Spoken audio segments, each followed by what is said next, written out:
Okay, so we are live on YouTube with this video product from me. for nearly 2 days now. That's about 54 hours so far, and it's just a 50-minute long video that's looping over and over.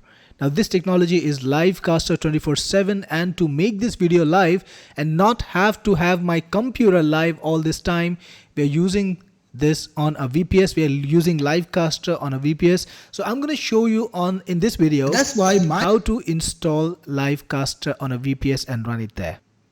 So obviously you need to have a Windows VPS to do this, and if you have a Windows VPS, you will get details like the VPS IP and the remote desktop RDP password. So we're going to log into the VPS using RDP and then work on it. So of course I've got my RDP IP over here, and when I click on connect, it's gonna log in.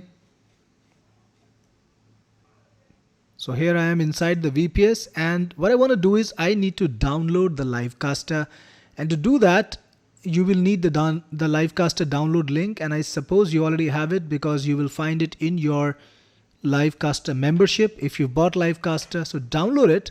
Just gonna take a second on the VPS. All right, it's happening right now. Alright, so the download completed. Let's open the location and run it. It's a zip file.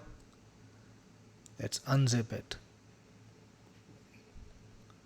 And this is the setup file. Let's run the setup. Here we go. You can install it to see Livecaster. If you want to install it at another location, perfectly up to you. Install.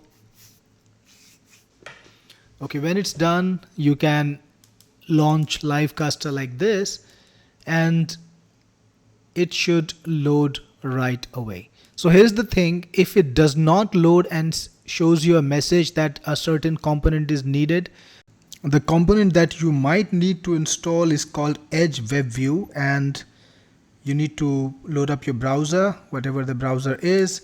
Look for download Edge Web View 2, right? Look for that and you will get to the download link. Just download and install it, right? Just download and install it from that link. That's all you need to do in case Livecaster prompts you for it. That's all. And of course you need to put your license key in here. Put your license key in, activate license, and you're good to go. From then on, it's just like a normal installation.